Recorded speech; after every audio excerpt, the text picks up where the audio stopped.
28 फरवरी को अमेरिका और इजराइल ने मिलकर ईरान पर हमला किया, जिसमें उस वक्त के मौजूदा supreme leader Ayatollah Ali Khamenei की मौत हो गई। अब उनका सुपुर्द खाक करने का जो प्रोसेस है वो चल रहा है। 9 जुलाई को उनको सुपुर्द खाक किया जाएगा। और इस बीच सवाल कई सारे उठते हैं, क्या मुस्लिम समुदाय में ऐसा होता है कि बॉडी को इतना लंबे वक्त तक रखें, 3-4 महीने तक? आखिर रखने की क्या वजह रही? क्यों इतने लंबे टाइम तक रख रही बॉडी? ज़्यादातर आपने देखा होगा अमूमन 1 दिन, 2 दिन, 3 दिन, 4 दिन। कोई अच्छी पर्सनालिटी है, कोई अच्छे लोग हैं और जिसे पूरी दुनिया के लोग देखने के लिए आ सकते हैं, तो ऐसा होता है कि कई बार 10 दिन या 1 हफ्ता रख लेते हैं। लेकिन इतना लंबा प्रोसेस तकरीबन 3 से 4 महीने हो गए और आयतुल्लाह अली ख़ामेनी का शव अभी तक रखा हुआ और अब उनके प्रोसेस का जो है वो चल रहा है।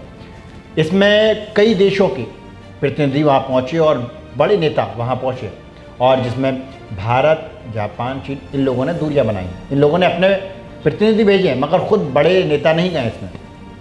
अब सवाल ये कि मुसलमानों में इस तरह की चीज़ें होती हैं, जबकि तदफीन जो होता है, जैसे सुपुर्द खाक जिसे बोलते हैं, तदफीन के वक्त बहुत जल्दी की जाती है। मतलब डेथ के बाद में बहुत मुस्लिम समुदाय में ये होता है कि तदफीन जल्दी करो, मगर यहाँ इतना लंबा करना क्या ज़रूरी? पहला सवाल। दूसरा सवाल ये कि क्या इस तरह से ये करना लगातार 2-3 दिन का ये प्रोसेस है और 9 जुलाई को ये सुपुर्द खाक की जाएगी, तो ये ईरान एक तरह से अपनी ताकत दिखाने की कोशिश कर रहा है। पहले सवाल का जवाब ये है कि जिस तरह से इतने लंबे वक्त तक ईरान ने उनकी बॉडी रखी, सिर्फ इसलिए रखी क्योंकि लगातार उस वक्त जंग चल रही थी और इसीलिए वो नहीं चाहते थे कि किस तरह के कोई भी हमले हों जिसमें कि उनकी मैयत के दौरान जो लोग वहाँ पर उनकी मैयत को देखने के लिए आए, उनकी बॉडी को देखने के लिए आए, उस वक्त कुछ हमला हो और लोगों की जान ज़्यादा जाए। इसलिए उन्होंने उस वक्त मुनासिब नहीं समझा, इसलिए उन्होंने डिले किया। दूसरी बात ये कि उनकी बॉडी में किसी तरह का कोई लेप नहीं लगाया गया।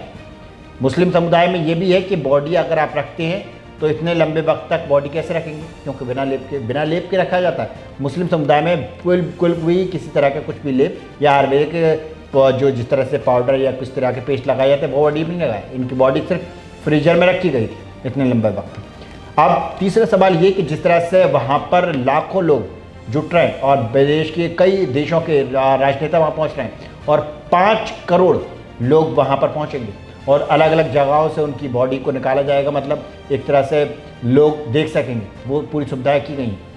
और 5 करोड़ रोटियां बनेंगी जो वहाँ पर आएंगी और टेम्परेचर वहाँ पर 35 डिग्री है, तो वहाँ पानी का इंतज़ाम किया गया है, बहुत ही अच्छी तरह का सुविधा की गई है जो भी वहाँ पर उन्हें देखने के लिए जाए। अब चौथी बात ये कि जिस तरह से मुहर्रम का महीना चल रहा है, तो क्या मुहर्रम के महीने को इन्होंने चुना या फिर इत्तफाकन मुहर्रम का महीना आ गया? पहला सवाल। अब ये सवाल ये इसलिए है क्योंकि शिया समुदाय में मुहर्रम के महीने में बहुत कुछ अहम मानते होती है। जिस तरह से रसूल पाक सल्लल्लाहु अलैहि वसल्लम के नवासे हुसैन अलैहिस्सलाम जब करबला में शहीद हुए, उनका जब मुहर्रम मनाया जाता है, ताज़िए उठते हैं, तब इस मुहर्रम के वक्त में शिया लोग बहुत ही प्राथमिकता से उन्हें मानते हैं और यही वो त्यौहार है इनकी नज़र में, यही वो एक महीना है शहीदी का जिसमें शहीद हुए थे हुसैन अलैहिस्सलाम, तो उसमें ये मानते हैं कि ये शहादत का महीना है। तो इसीलिए ये ख़ामेनी का शव इस वक्त इस 9 तारीख में उन्हें सुपुर्द खाक किया जाएगा। और आपको क्या लगता है क्यों इतने लंबे टाइम तक रखा गया और क्या कुछ प्रोसेस है इसका, वो आप हमें कमेंट में पूछ सकते हैं हमसे।